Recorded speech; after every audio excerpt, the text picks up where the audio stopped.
Do you miss CarPlay or Android Auto? Do you have a particular map application that you like to use, like Waze or Google Maps? What about a music player like Pandora? All these things are not available on the Tesla natively, but now with this new Teslogic ScreenMate, you'll be able to run those applications directly on the main screen, which is pretty cool. So our friends from Teslogic, who brought us the Teslogic Dash or dashboard, are now launching Teslogic ScreenMate on Kickstarter this week, and potentially it could be starting as early as today. So let's take a look at what ScreenMate is and what features it has. So what is ScreenMate?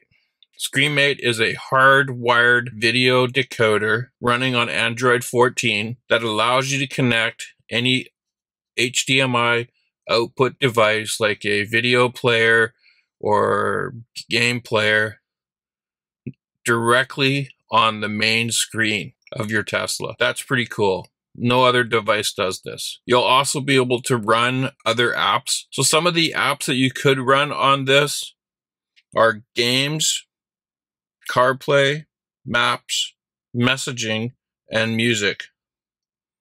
That's just a few of the things that you'll be able to run on this. So how do you launch it? Well, to launch ScreenMate on your car, once it's been installed, all you need to do is place 4 fingers on the screen and then that will launch it. There's also going to be a control panel that pops out from the left-hand side that allows you to control lots of the functionalities that are already on the screen, but several that are not.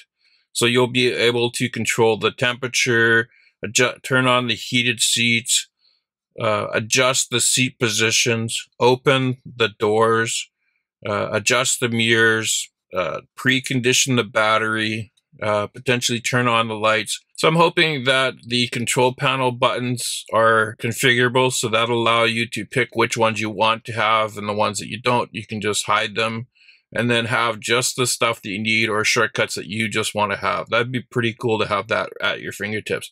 Again, that preconditioning piece is pretty nice to have. Again, you'll have the dashboard as well, so you can do it from there. They're also going to have a front camera, so you'll be able to view from your bumper when you're pulling up to a parking stall to make sure you don't hit the curb. So that's pretty cool. If you're interested in checking it out, I've put a link down in the description for their Kickstarter campaign that you can check out to see what it really is and if it's something that you'd be interested in supporting. Anyway, thanks again for watching, and I'll catch you on my next video.